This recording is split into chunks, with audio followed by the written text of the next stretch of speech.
Now, let's talk about cancer treatment and, ensuring, particularly during this pandemic, that you, any symptoms, anything you've got, any procedures that you need to have, that you go ahead and have that done. Now, Nikki is waiting at the moment to see if she has the all clear. Nikki, thank you very much indeed for joining us.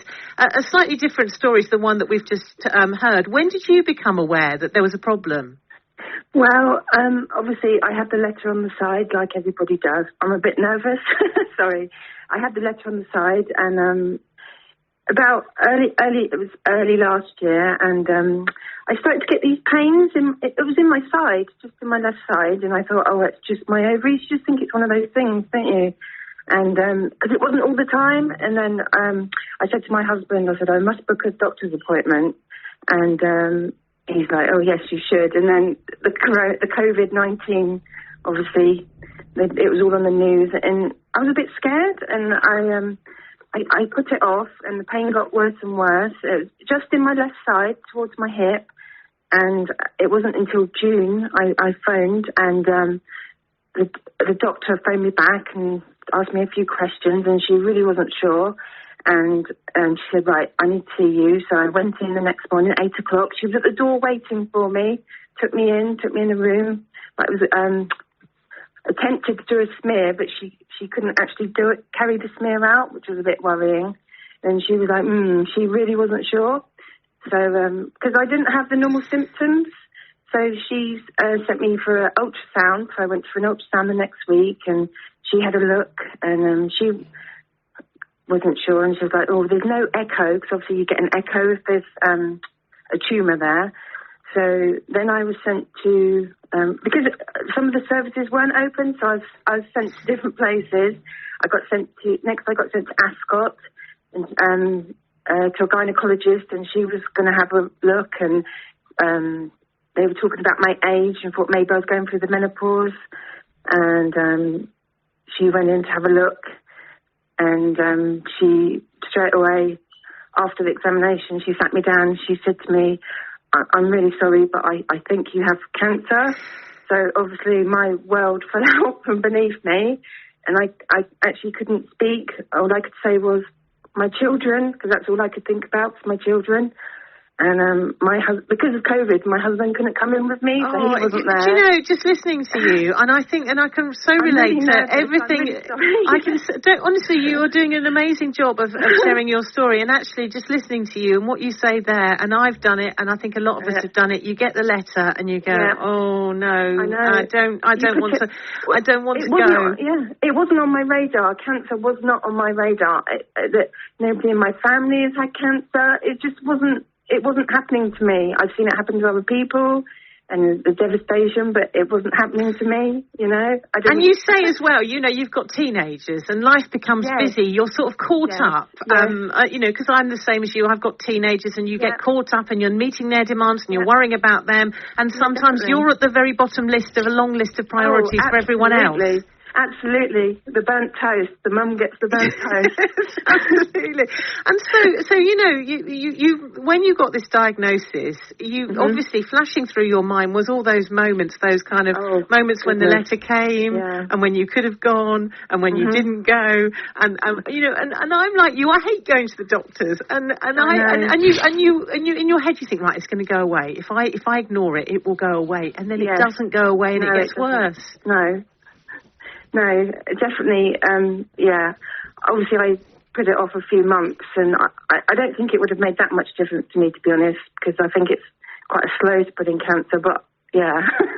But the key is you've been looked at, so what next? I mean, terrifying for you. I think we're all terrified of hearing that word cancer, but actually there's a lot that can be done. Well, yes, that's the thing. Obviously, as I say, I had no cancer in my family. When you hear that word cancer, you think, oh my God, that's it. That's it, basically. And I came home, I started to write lists for my husband, like, of how to do the washing and how to cook and all these different things, because I was really scared, and it was a bit of an awful few months.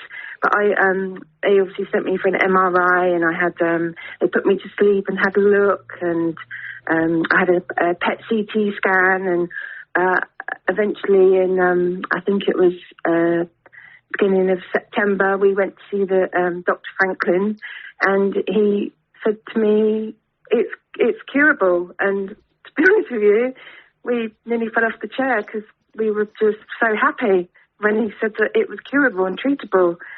So you've gone through, just sort of listening to what you'd been through, you know, some real lows, and then just hearing that, that's a kind of a real high moment. Oh yes, we were celebrating the fact that I only had stage 2 cancer, and that he was going to try and get rid of it for me. So we were really, really happy. And you know, my husband kept saying to me that you need to be positive, because I do think it makes a difference. You have to, you know, come on, I can do this.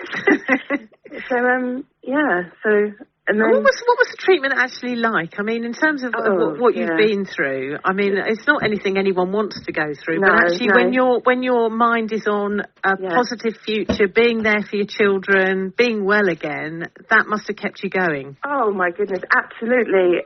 I mean, the treatment for me, I did get quite sick, but not everybody gets sick. But I made friends with 2 ladies, actually. We started chemo on the same day, and they were fit as a fiddle. One was going for a run and everything. Then there was me. I was really, really sick. But to be honest, you have to just get on with it. And it was the end goal, really. Just, I want to get rid of this, and I need to be here for my family. And what next then? So when were you hear sort of how successful the treatment's been? Well, I had an MRI last week, and I've got an appointment with my consultant next week. So, but he did tell me, because I had the same treatment as the lady Lorna you spoke to before, and after my brachytherapy, he did say to me that it was shrinking, it was working. So, fingers crossed. So you're feeling, and like my previous guest, you know, it's all about, you know, as you say, you're nervous. You don't particularly want to be on the radio talking about what you've been through. But you're nervous. But you're doing an amazing job, and you don't want to be on the radio talking about this. What you are doing it for is because you want to stop people like me who've done it, who've had the letter and gone, right, I'm going to shove that in a drawer somewhere and pretend that it hasn't arrived. And other people that do that because you kind of think, oh, never mind, it won't be me. No, that's right. You do think that, and people, anyone really with any symptoms of anything, if it persists, you need to go, and you definitely need to go for your smears. That's for sure. Definitely, it needs to. Yes. And actually, you know, we've all had those moments, haven't we, when the gorgeous little toddlers and babies become those large galumphing teenagers who leave smelly trainers around and dirty towels and mess up the kitchen. But actually, you know, it puts life into perspective. It makes you appreciate what you have. Oh, definitely. I'm very lucky. I've got, obviously, my husband's looked after me. He took 2 months off work to drive me to hospital every day, so I've been lucky. And are you feeling well now? Are you sort of after what you've been through? How are you feeling?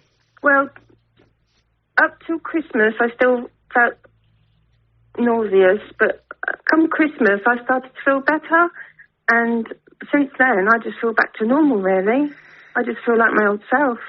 And going through this during a pandemic as well, you know, not being able to have the kind of normal level of support of people being there and with you, that must have been very difficult too. Yes, that was very difficult. Obviously, when I was told it was suspected, my husband wasn't there, and I don't think anyone really thought it was going to be cancer. So he was outside in the car park waiting for me, and we thought I was just going to be in there half hour. And he was, ended up being there quite a few hours, and he was outside and didn't know what was going on. And then, obviously, I had to go outside and tell him in the car park. Yeah, that's hard, isn't it? You've received the news yourself, and then you're having to be the giver of that news that's been so devastating to you, to somebody else.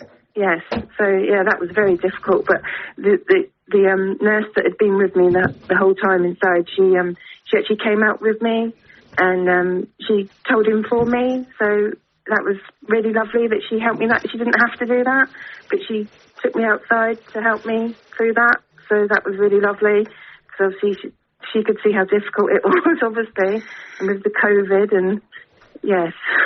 Nikki, I'm so glad that you got the treatment, that it's sounding like a really positive future for you, and good luck with the results and this year as well. Really lovely to talk to you. Thank you. Thank you so much for sharing your story, Nikki Wildsmith there, and you know, talking about the huge importance of making sure that you go and get any symptoms checked out early, go for any scans or tests that you are offered. 81333, start your message with the word radio if you would like to add anything to proceedings this morning.